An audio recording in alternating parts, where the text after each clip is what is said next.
weather bulletin. For the following counties, in Pennsylvania, Butler and Lawrence.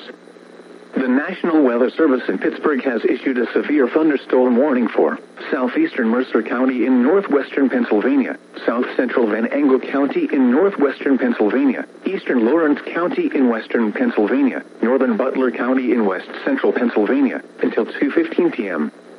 At 1:51 p.m., a severe thunderstorm was located over Slippery Rock, or near Grove City, moving east at 20 miles per hour. Hazard, 60 miles per hour wind gusts. Source, radar indicated.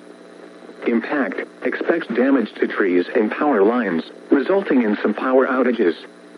Locations impacted include Grove City, Slippery Rock, Harrisville, Plain Grove Township, Bruin, Clintonville, West Liberty, Eau Claire, Petrolia, Carn City, Fairview, and West Sunbury.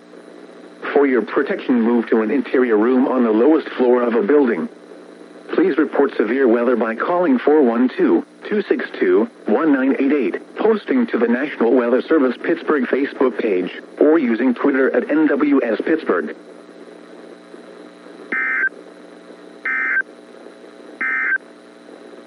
At 1 p.m., elsewhere across southwest Pennsylvania, West Mifflin mostly sunny 87 degrees, heat index 93, Beaver Falls.